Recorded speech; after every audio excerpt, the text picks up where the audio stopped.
Hey, good afternoon, guys. Sorry for the delay. It's been kind of a crazy week.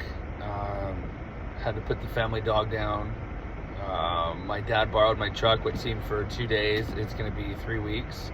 So, yeah, best dog and best truck. So, I should probably be playing country music instead of doing a Bible study, but we're committed. So, we're going to pick up where we left off. So, last time we were just finishing up with Noah. Chapter 9 in Genesis. So we're going to start with chapter 10, kind of where Noah's bloodlines, lineage leaves off, and take it all the way to Abraham. So this is the part where we kind of get to skip and take some chunks out of the Bible,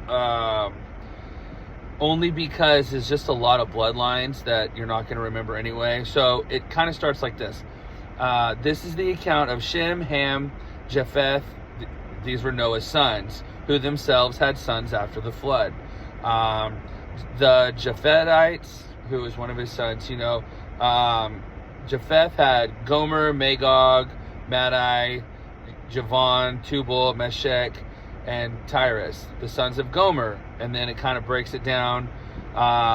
So we'll jump over to the Hamites, the sons of Ham: Cush, Egypt, Put, and Canaan, the sons of Cush. So remember, the Canaanites, like most of these people that came from Ham, Noah's son, they ended up being kind of the enemies of Israel, or the bad guys, right? Like throughout history, they do.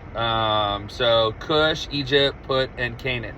Sons of Cush: Seba, Havilah, Sabbathah, and Sabetka, sons of Egypt, sons of Canaan.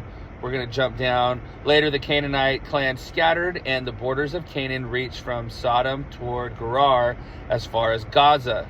Okay, Gaza's been in the news a lot this week, guys, so pay attention. And then towards Sodom, Gomorrah, Admah, and Zeboim as far as Lashah. These are the sons of Ham by their clans and languages. So we're going through all of Noah's kids, okay?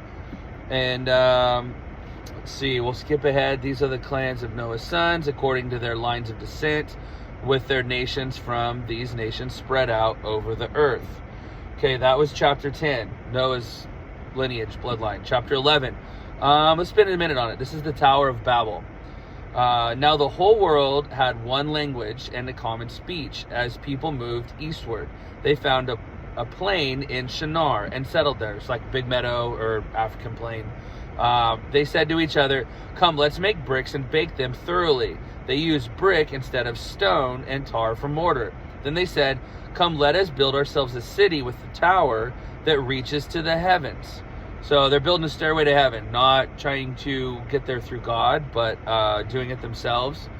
They're looking for security, self-sufficiency, not scattering and being fruitful like they're supposed to, so that we may make a name for ourselves. So they want fame. Otherwise, we will be scattered over the face of the whole earth. But the Lord came down to see the city and the tower the people were building. Okay, they were never going to make it to the heavens. They just thought that. The Lord said, if as one people speaking the same language they have begun to do this, then nothing they plan to do will be impossible for them. Come, let us go down and confuse their language so that they will not understand each other. So the Lord scattered them from there all over the earth, and they stopped building the city. That is why it is called Babel. So you've heard people babbling, all the people that were working together to essentially become their own god. They were going to build this tower to the heavens. They were making their own bricks instead of rock. The Lord had provided stone. Now they're making their own.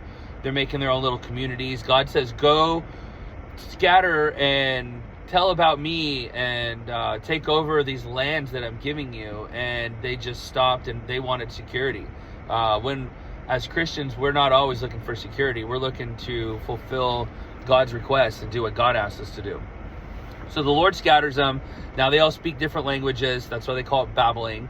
From there, the Lord scattered them all over the face of the whole earth. Okay, so now we're going to go from Shem to Abraham. Where do we leave off with Shem? So the sons of Shem. which one of the kids was, those are Egypt, later the Canaanites scattered. So anyway, Cush, Canaan, Sheba, Cush, and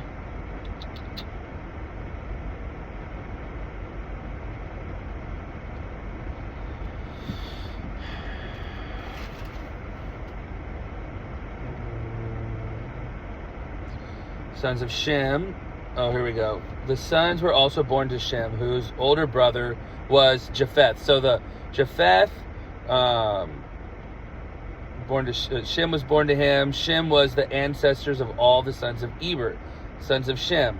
Okay, we go through that. Then we do Tower of Babel. This is the account of Shem's family line. 2 years after the flood, when Shem was 100 years old, he became the father of Arphaxad. And after he became the father of Arphaxad, Shem lived 500 years and had other sons and daughters.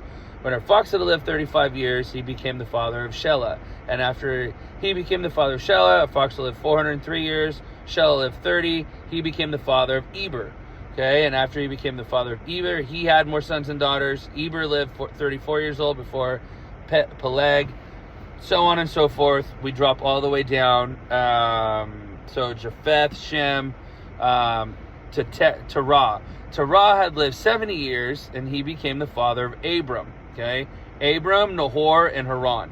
So from Noah's bloodlines to Terah. Terah is Abram's family.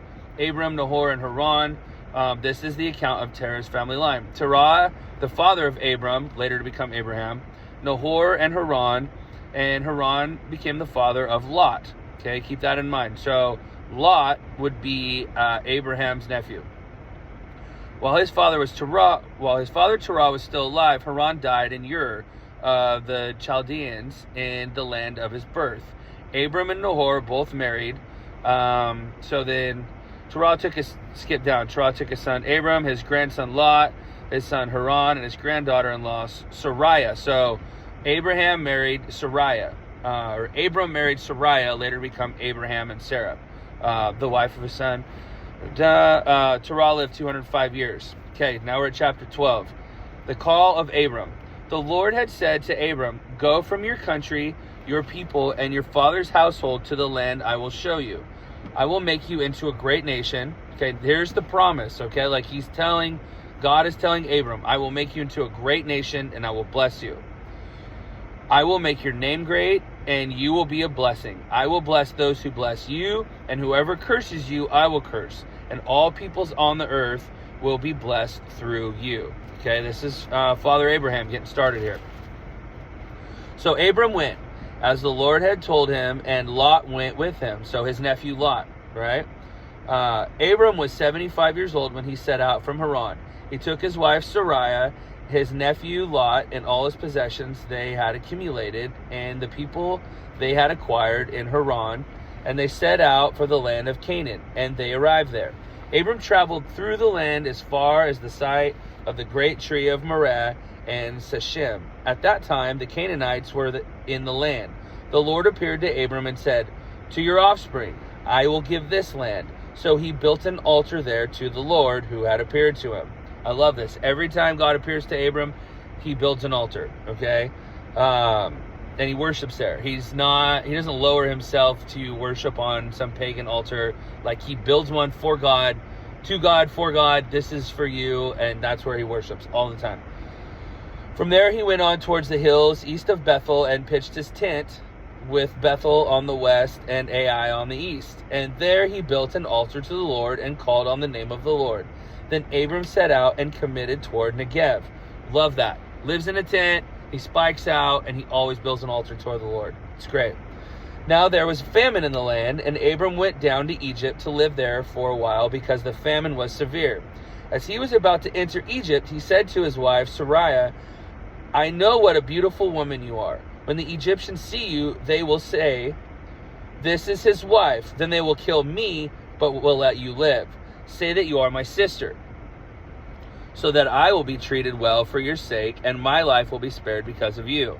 That a girl, Sarah, just taking it for Abram. When Abram came to Egypt, the Egyptians saw that Sarai was a very beautiful woman. And when Pharaoh's officials saw her, they praised her to Pharaoh, and she was taken into his palace. He treated Abram well for her sake, and Abram acquired sheep and cattle, male and female donkeys, male and female servants, and camels. So now he's like got a war chest kind of building up, But they still think, Pharaoh still thinks Sarah is Abram's sister, not his wife. But the Lord inflicted a serious disease on Pharaoh and his household because Abram's wife Sarai.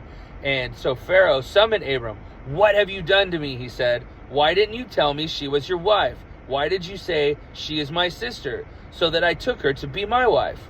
Now then, here is your wife. Take her and go." Then Pharaoh gave orders about Abram to his men, and they sent him on his way with his wife and everything he had. We're going to hang it up there, but before we do, I want to talk, because it's going to go into the adventures of Abraham and Lot.